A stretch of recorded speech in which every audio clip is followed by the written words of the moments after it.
debajo de este hueso, que va a tener un plano superficial, el homoyoideo, y el esternocleidoyoideo. Y en un plano profundo, el esternotiroideo y tiroyoideo. Yo les voy a dejar acá, chicos, el nombre de cada uno de los músculos y la inervación de cada uno de ellos, ¿no? Vamos a ver, por ejemplo, el músculo digástrico que se inserta en la ranura digástrica, en un tendón intermedio del hueso yoides, el borde superior del asta anterior, y desde ahí se va hacia la cara interna del maxilar inferior.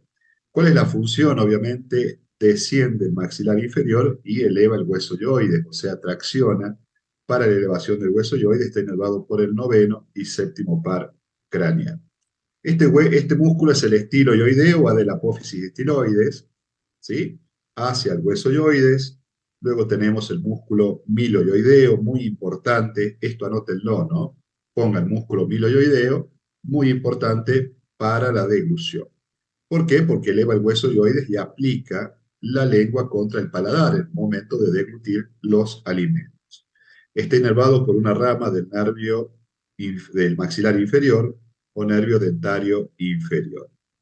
Luego viene este músculo que se llama músculo genioideo o genioideo, que se inserta en una apófisis que hay justo en el ángulo anterior de la mandíbula, en la cara posterior, apófisis geni, y desde ahí viene hacia el cuerpo del hueso yoides.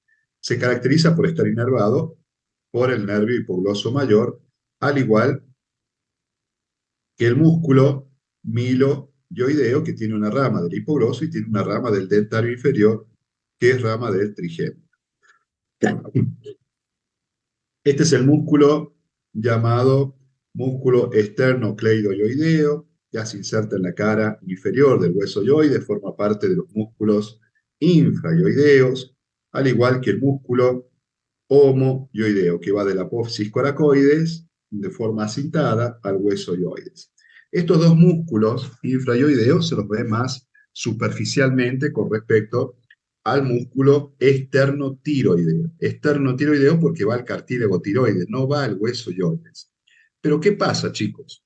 El esternotiroideo va a actuar con este músculo que se llama tiroyoideo, que va del cartílago tiroides al hueso yoides. Entonces, fíjense, acá tenemos el esternotiroideo y en la misma inserción prácticamente se continúa con el músculo tiroyoideo. Entonces, estos están inervados por el nervio hipogloso mayor, descienden el hueso yoides y elevan la laringe. Luego vamos a ver la región carotidia. La región carotidia se caracteriza porque ahí tenemos la inserción del músculo esternocleidomastoideo. Este músculo esternocleidomastoideo se inserta en la apófisis mastoides y aledaños, ¿no? Es una gran inserción, es un gran músculo superficial que tiene un borde interno por donde nosotros, en el tercio medio, si ustedes hacen esto, llegan al tercio medio, ahí pueden palpar el pulso llamado pulso carotídeo. Pero este músculo tiene una particularidad en su inserción inferior, que tiene una inserción en el esternón y tiene una inserción en la clavícula. Y lo hace por medio de dos lengüetas distales. Entonces, en esa inserción va a formar un triángulo que se llama triángulo de Sedillot o triángulo del esternocleidomastoideo. ¿Para qué sirve ese triángulo? Bueno, este triángulo, si nosotros tenemos un paciente, voy a dibujar un paciente de una forma muy infantil, un paciente acostado, nosotros tenemos el cuello, en este triángulo vamos a ingresar con una aguja a 30 grados, buscando la vena yugular. Vamos a buscar la vena yugular y cuando la canalizamos a la vena yugular, vamos a pasar un catéter. El catéter va a pasar y va a llegar obviamente al corazón del paciente, a la aurícula derecha. Entonces, una vez que el catéter se posicione en esa aurícula derecha, nosotros podemos medir ahí la presión venosa central para estos pacientes que pueden estar en grave estado. Y nos sirve para hidratar el paciente, pasar medicación y hasta pasar nutrición que se llama nutrición parenteral, que es la nutrición que viene preparada para unirse directamente a la sangre, que trae proteína, aminoácidos, para estos pacientes que son pacientes graves y delicados. Esta es una forma de armar o de llegar a hacer lo que se llama una vía central. Estas serían las vías centrales. Se llaman centrales porque van directamente al corazón. Otra forma es tomar otra vía por la vía subclavia. La vía subclavia, vos canalizás la vena subclavia, pero me gusta más la yugular porque la subclavia podés hacer una complicación que es pinchar la pleura, el borde pleural superior, y hacer lo que se llama un neumotórax. Entonces, para eso sirve mucho la anatomía del esternocleidomastoide, que por debajo de él va todo el sistema carotidio y así toma todo el sistema de la yugular interna. Con respecto a la región lateral del cuello, vamos a tener estos tres músculos escalenos que flexionan la columna cervical. Son elevadores de la costilla, o sea que son músculos accesorios de la respiración y inclinan lateralmente la cabeza. Vamos a tener tres músculos escalenos, el escaleno anterior, el escaleno medio y el escaleno posterior. Y estos músculos van a formar, entre ellos, en la región lateral, van a formar dos triángulos, un triángulo anterior y un triángulo posterior. Todos los músculos interescalénicos se van a insertar entre C3 y C7, todos, el escaleno anterior, el medio y el posterior. Nada más que el anterior va a ir a la primera costilla, a insertarse a un tubérculo que hay ahí, el tubérculo lo forma el mismo músculo, que se llama tubérculo de Ellis-Frank, que es una pequeña sobreelevación que tiene la costilla. El escaleno medio se inserta tanto en la primera como en la segunda costilla, y el escaleno posterior directamente se va al borde superior de la segunda costilla. Entonces así van a quedar formados el triángulo de los escalenos. En el triángulo anterior, que sería este, va a pasar el plexo braquial y va a pasar esta arteria, que es la arteria subclavia. Y en el triángulo posterior va a pasar este nervio que se llama nervio de Charles-Bell, que es un nervio que se dirige a inervar todo lo que es el serrato mayor y algunos músculos y el músculo subescapular. Simplemente ese es el contenido del triángulo de los escalenos. Pero también en el cuello vamos a tener otro triángulo, un triángulo que yo les vengo diciendo que se llama el triángulo de Farabeuf. Siempre les dije que en el triángulo de Farabeuf, ahí se bifurcaba la arteria carótida primitiva en carótida interna y carótida externa. Los límites van a ser la vena yugular, va a ser el nervio hipogloso y va a ser el tronco tirolinguo faringofacial o tirolinguo facial. Y ahí, a nivel de C4, más o menos, de la vértebra C4, se encuentra este triángulo y que tiene que ver con la bifurcación de la arteria carótida primitiva en interna y externa. Después vamos a ver en el cuello también otro hiato superior que se llama hiato hiogloso-miloioideo, en donde, chicos, el contenido va a ser el 12º par, la vena lingual, la glándula submaxilar y el conducto de Ward. Este es el hiato hiogloso-miloioideo delimitado por los dos vientres, tanto anterior como posterior del digástrico, el músculo miloioideo y el músculo estiloioideo. Fíjense esta imagen, acá pueden ver tranquilamente lo que yo les digo, esta es la inserción, fíjense, external del esternocleidomastoide y acá viene la inserción clavicular. Fíjense que acá se forma este triángulo y es donde yo tengo que ingresar a buscar esta vena que veo en el fondo, que es la vena yugular interna, ¿no? Ahí sirve mucho para canalizar esta vena yugular interna. En el cuello también vamos a encontrar otros triángulos, como es el triángulo de Pirogov y el triángulo de Beklar. El triángulo de Pirogov y el triángulo de Beklar. El de Pirogov tiene como contenido la vena y la arteria lingual y tiene como límites el nervio hipogloso, obviamente el tendón del digástrico y el borde posterior del miloioideo. Y el de Beklar, el triángulo de Beklar, tiene como límites el vientre posterior del digástrico, el asta mayor del hueso yoides y el borde posterior del hiogloso. Y tiene como contenido la arteria lingual y el nervio 12º paro, el nervio hipogloso. Entonces el nervio hipogloso en uno es el contenido y en el otro triángulo es el límite para ver la arteria lingual. ¿Vamos bien, chicos, hasta acá? Sí, ¿Sí? profe. Vamos perfecto. Pum para arriba, como buen martes a la noche. Bueno, chicos. Entonces lo que vamos a ver ahora es uno de los temas más importantes, que yo lo he resumido muchísimo. Tal vez en el PowerPoint está muy resumido, pero es lo que yo pretendo que ustedes sepan, ¿no? Es lo que pretendo que ustedes no se olviden, porque en definitiva lo que estamos estudiando es anatomía para no olvidarnos. Vamos a hablar del icono de esta era, que es la vascularización. Esta era, chicos, es vascularización y relaciones de los órganos. Eso es lo que hay que saber. Entonces vamos a ver el sistema de la carótida externa en una forma resumida y tranquila, para que ustedes vean qué es lo importante de cada una de estas arterias que vamos a ver. Entonces, en un dibujito solamente hemos resumido todo lo que tenemos que saber de la arteria carótida externa. Primero, está en contacto con el músculo esternocleidomastoide. Esta sería la arteria carótida externa. Pasa por el vientre posterior del músculo digástrico. Acá tenemos el músculo digástrico apenas dibujado para ver la arteria que pasa. Y se ubica en la región parotídea. La arteria carótida externa llega a esta región en donde la arteria carótida ingresa y se encuentra en posición medial y se relaciona con el nervio facial.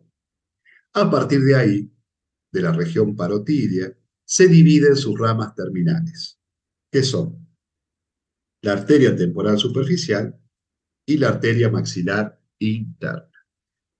Si esto lo aprendieron, ya saben sistema carotidio externo, ¿sí? Porque lo que tenemos que ver ahora son cuáles son los vasos y las ramas colaterales de la arteria carótida externa. Ya sabemos que la temporal superficial y la maxilar interna serían las ramas terminales de esta arteria. Entonces, en este cuadro dice que va a dar la arteria tiroidea superior, la arteria faríngea, lingual, facial, occipital, auricular, temporal y obviamente la maxilar. Cada una de esas arterias van a dar todas esas arterias que ustedes tienen hacia la derecha y que son ramas colaterales y terminales de las ramas de la arteria carótida externa. Entonces, vamos a hablar de esta arteria tan importante que es la arteria maxilar. Y la resumimos así. Nosotros decimos que la arteria maxilar ingresa a la fosa temporal. Acuérdense que en regiones comunes del cráneo y de la cara está la fosa pterigopalatina y que el contenido de la fosa pterigopalatina casualmente es la arteria maxilar y el nervio de la cuerda del tímpano. Entonces la arteria maxilar pasa por la fosa pterigopalatina, ese es un pasaje muy importante de la arteria maxilar, y ahí da esta rama, ¿sí? Que es la rama efenopalatina. Entonces, ahí está resumida la arteria maxilar. Vamos a ver ahora la arteria tiroidea superior, esta arteria tiroidea superior que va a vascularizar la glándula tiroides y que ingresa a la glándula tiroides por medio de su polo superior. Lo primero que tenemos que tener en cuenta es que en un 83% de los casos, esta arteria es la primera rama colateral de la arteria carótida externa. Y da ramas muy importantes que vamos a ver en la clase que viene, que son la laringe superior, por ejemplo, y las arterias cricotiroideas. Y luego tiene, obviamente, las ramas terminales. ¿Cuáles van a ser las ramas terminales y las ramas que ingresan a la glándula tiroides? O sea, las ramas glandulares, anteriores, posteriores y laterales. Arteria lingual, ¿qué es importante? Acá está este nervio que la cruza, que es el nervio hipogloso. La acabamos de ver en los triángulos, que la arteria lingual está relacionada con el nervio hipogloso. Acuérdense, pregunta de examen, chicos. Arteria lingual se relaciona mucho con el nervio hipogloso, tanto en el triángulo de Pirogov como en el triángulo de Beckler. Pasa por la cara profunda del músculo gloso, ingresa al macizo de la lengua y da las ramas colaterales para la vascularización de toda la lengua. Eso es básicamente arteria lingual. Arteria facial. La arteria facial tiene una característica que no tenemos que olvidar nunca. La arteria facial tiene una característica que no tenemos que olvidar nunca, que son, primero, se relaciona con el músculo digástrico y estiloioideo, ¿sí? Acá está la arteria facial, ahí la estoy marcando. La primera característica que tiene es que la arteria facial se hace profunda en la región submaxilar profunda, pero después se hace superficial y pasa por la cara anterior del maxilar inferior, o sea, en el tercio medio. Entonces, ¿qué pasa, chico? Esta arteria es una arteria muy poderosa desde el punto de vista de vascular. Cuando tengo un trauma de cara y tengo una fractura de maxilar, lo más probable es que yo tenga o pueda tener una laceración de la arteria maxilar, perdón, de la arteria facial. Entonces, hay que tener mucho cuidado porque ese hematoma se puede extender hacia el cuello y hacerme un hematoma asfixiante del cuello. Igual si tengo un corte en la cara, que suele pasar mucho, cortes en la cara, ver que si hay una arteria sangrando y que es un sangrado pulsátil, no es un sangrado baboso, venoso, el sangrado pulsátil hay que tener en cuenta que puede ser la arteria facial. La tenemos que ligar y contenerla y simplemente ahí le salvamos la vida al paciente o simplemente, acuérdense, presionando bien firme el maxilar inferior. Y ahí vamos a contener el sangrado hasta llegar a un centro médico y ahí le van a salvar la vida a un paciente. Entonces, ¿por qué? Porque la arteria es una arteria que sangra hermosamente mucho.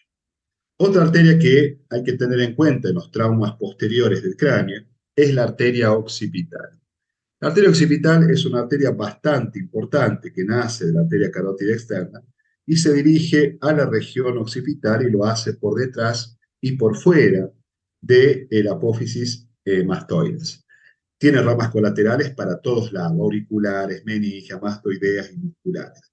Entonces, cuando hay un trauma posterior, también darse cuenta que yo toco la apófisis mastoide y sé que por ahí cerquita está pasando la arteria occipital y que tengo que contener ese sangrado porque lo puede llevar a la hipotensión al paciente. La arteria auricular, otra arteria importante, pero de menor calibre que las anteriores, asciende por el conducto auditivo externo, va a la apófisis mastoide y de ahí las ramas colaterales como la arteria timpánica, la occipital y la parotidia. Por último está la arteria faríngea ascendente. Esa arteria faríngea ascendente en un 95% de los casos estudiados. La faringe ascendente es una arteria que es la única rama medial de la arteria carótida externa y va obviamente a vascularizar la pared de la faringe. Y de ahí da las ramas faringea, timpánica y la arteria meningia posterior, que es bastante importante. Por último, y esto anótenlo, chicos, por favor, vamos a ver la arteria tiroidea inferior. La arteria tiroidea inferior es esta arteria que ustedes observan acá, esta arteria que se va a la glándula tiroides y que no sale directamente de la arteria carótida externa, sino que del tronco tiro cervical. Esa es la diferencia con el resto de las otras arterias. Y desde ahí, esta arteria es muy importante porque da vascularización al esófago cervical, a la faringe, a la tráquea y a la laringe inferior. O sea, fíjense que las dos arterias, tanto la tiroidea superior como la tiroidea inferior, son arterias que dan vascularización a los órganos del cuello, ¿sí? A los órganos del cuello. Recuerden eso, tiroidea superior, tiroidea inferior, anótenlo, vascularizan los órganos del cuello, faringe, esófago, tráquea y obviamente glándula tiroides y paratiroides. Esto es, chicos, lo que ustedes no tienen que dejar de saber nunca, ¿sí? Entonces, en este cuadro, yo les resumo arteria carótida externa, ramas terminales colaterales, y fíjense que está resumido en lo que son las regiones vasculares. O sea que la arteria temporal superficial irriga la cara lateral de la cabeza, la glándula parótida, la oreja, el conducto activo externo y la región frontal. La arteria faríngea ascendente, por ejemplo, irriga la faringe en su cara lateral, irriga la región mastoidea y la oreja. Básicamente es lo que no tienen que olvidarse cuando nosotros hablemos de vascularización del cuello. con este concepto anterior que vimos, en donde aprendimos que los órganos del cuello van a estar vascularizados fundamentalmente por la tiroidea superior y la tiroidea inferior. Lo que vamos a ver ahora es el drenaje venoso. Vamos a ver la vena yugular interna. Esta vena yugular interna, obviamente que recibe, que nosotros vimos cuando vimos neuro, recibe el drenaje venoso de todo lo que es el cráneo, la cavidad craneal orbitaria, y es una de las venas más profundas e importantes del cuello. Es una vena que se va a formar a partir de los senos rectos, del seno sagital superior, de la confluencia de esos senos, se forma esta vena que va a drenar hacia el corazón después de formar el tronco llamado el tronco brachiocefálico. Esta vena va a recibir vascularización de básicamente todo el cuello, aparte del endocráneo, de todo el cuello. Se va a unir con la glándula, con la vena subclavia, por detrás de la articulación externo-clavicular. Acuérdense de esto. Pregunta de examen. La vena yugular interna y la vena subclavia se encuentran por detrás de la articulación externo-clavicular. Ahí van a formar lo que se denomina confluente yúgulo-subclavio. Confluente yúgulo-subclavio. Y desde ahí van a drenar a la vena brachiocefálica y desde ahí a la vena cava superior. Eso es el drenaje venoso del cuello. Encontré esta imagen en internet, me encantó y se las dejo porque de esta forma vemos cada una de las venas y vemos qué recibe cada una de estas venas y que todas van a drenar a la vena yugular interna. Pero no tan solo hay venas en el cuello y no tan solo hay arterias en el cuello, sino también ¿qué puede haber? ¿Qué piensan ustedes? Nervios, nervios, nervios. Está lo que se llama el plexo cervical, que es muy sencillo, muy fácil de aprender, sobre todo que saber que hay un plexo superficial y uno profundo, pero lo más importante que pasa en el plexo cervical es que da las ramas musculares el nervio frénico. El nervio frénico es el principal nervio muscular del plexo cervical porque inerva el músculo principal de la respiración, que es el diafragma, que es el diafragma. Entonces, ese nervio frénico es muy importante. ¿Se acuerdan cuando veíamos núcleos motores de la médula espinal? Había un núcleo que tenía que ver con el nervio frénico. Entonces, acá el nervio frénico va a pasar por el cuello, al igual que el glosofaringio, el vago, el accesorio y el hipogloso. Vamos a ver algunas características de estos nervios. Los troncos primarios del plexo braquial, que ustedes ya lo conocen, y la cadena simpática cervical. El nervio glosofaringio obviamente va a inervar eh, la región de la lengua, desciende por el foramen yugular por un espacio que se llama retroestilio, acá en este espacio. Vamos a ver si lo podemos pintar mejor. En este espacio se llama retroestilio, está por detrás de la apófisis estiloide, y vamos a ver que ese espacio en realidad se llama vértebro maxilofaringio, ¿no? Vértebro maxilofaringio.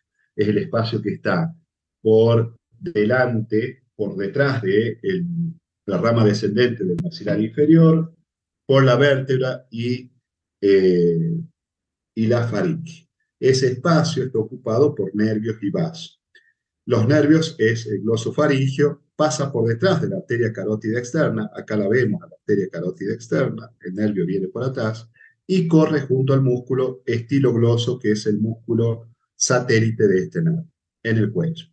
El nervio vago también se ubica formando el paquete vascular y nervioso del cuello, junto con la arteria carótida, y se relaciona obviamente con la vena yugular, y da muchos nervios importantes, entre ellos uno de los más importantes, por los cuales nosotros podemos hablar, es el nervio laringio superior, ¿no? Después da vasos que se descienden ahí, nervios para el corazón, nervios cardíacos cervicales que se llaman, los nervios vasculares, faringios también, etc. El nervio accesorio espinal también pasa por el espacio retroestilio y da ramas terminales para el vago y ramas externas para la vena yugular. El nervio llamado nervio hipogloso, que es el nervio motor de la lengua, pasa por el espacio retroestilio. Fíjense que rodea la arteria carótida externa, acá lo vemos, rodear la arteria carótida externa, ahí va el nervio, ¿sí? Y da ramos cervicales que son comunicantes, descendentes, etc. Y por último, vamos a ver este nervio frénico que se va directamente al centro frénico del diafragma. Hay toda una clase del diafragma que vamos a ver cómo llega este nervio al diafragma. Pero este nervio va a continuar por el tórax. Y cuando ingresa al tórax, los dos nervios frénicos, aprendan esto, chicos, los dos nervios frénicos pasan por detrás de la vena subclavia. El nervio frénico va a inervar el diafragma porque tiene fibras motoras, pero también tiene fibras sensitivas para la pleura mediastínica y el pericardio. Ese es el nervio frénico. Luego vamos a tener todo el sistema ganglionar del cuello. Yo les dejo este cuadro en donde está el drenaje linfático, pero luego encontré este otro que me gustó más, entonces está muy tranquilo para estudiarlo, que están todos los ganglios superficiales y todos los ganglios profundos. En todos los niveles son iguales. El nivel 1 es el nivel submentoniano o submaxilar, drena directamente la región de la cara, el nivel 2, etcétera, etcétera, etcétera. Como ustedes pueden ver, el cuello puede tener algunos tumores importantes. Es un tumor de la región lateral del cuello, un tumor ganglionar llamado linfoma, que ya tiene una cicatriz en el medio, que ha sido biopsiado. Luego tenemos este tipo de tumores que son bilaterales, que pueden pertenecer tanto a la glándula tiroides como a ganglios, como acá hay un ganglio, acá hay otro ganglio y acá hay otro ganglio, ¿no? O pueden ser la glándula tiroides. Y un tumor avanzado de cuello, de la región lateral que desplaza la región medial, fíjense, ahí está el cartílago tiroides de la laringe, o sea que este cuello está, viene así la tráquea, cuando la tráquea tendría que estar en esta posición del cuello.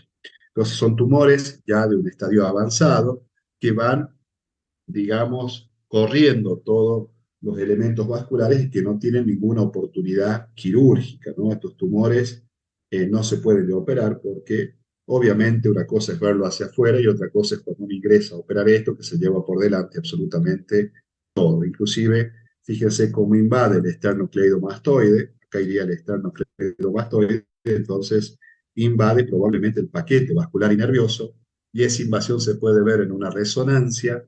Entonces, al querer sacar ese tumor, podemos romper la vena yugular, podemos romper el nervio vago, podemos romper la carótida. Entonces, estos pacientes se vuelven inoperables. La mayoría de ellos fallece por metástasis multiorgánica. Los linfomas se dividen en Hodgkin y no Hodgkin y pueden tener muchas metástasis y mueren generalmente a los 2 años y medio de diagnosticada la enfermedad. Esto ha sido cuello, esto ha sido los planos del cuello. La clase que viene vamos a ver los órganos del cuello, vamos a ver sobre todo glándula tiroides y laringe, y vamos a empezar con tórax, ¿sí? Vamos a empezar con tórax. Así que bueno, chicos, el día jueves no hay examen, sigo con examen. El día jueves no hay prácticos, ¿sí? Y no hay teóricos. Les deseo, porque es el día del estudiante, así que les deseo a todos que tengan un gran día del estudiante, tomen poco, pero disfruten mucho, o al revés, hagan lo que quieran, qué sé yo. El tema es pasarla bien. El día jueves no va a haber clases y el día viernes va a haber teórico y ya prácticos normales. Estamos con algunos conflictos con las comisiones del doctor Luis, que tenía algunas comisiones que han dejado de estar, ¿no? Entonces, vamos a ver cómo organizamos esas comisiones. Ya vamos a poner en la plataforma cómo se van a organizar esas comisiones. Algunas van a ir conmigo los días miércoles y otras vamos a ver qué profe las puede agarrar.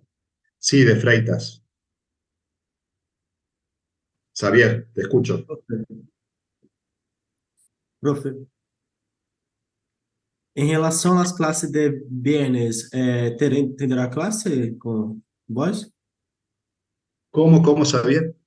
Se viernes terá classe com vós? El viernes sí. El viernes a las Sim? 15:30 tengo clase. Es que no aparece los links en No, no me los mandaron todavía, pero ya Ah, los voy a subir. No, no hay problema. Ya así, me, gracias. el viernes lo subo. No te pongas ansiosos, Fabián. El viernes subimos el link, no te hagas problema. Ya lo subimos mañana o pasado, están arriba. Bueno, chicos, que tengan una linda noche, una buena Profe, cena. disculpe, Sí, decime, Luis. mañana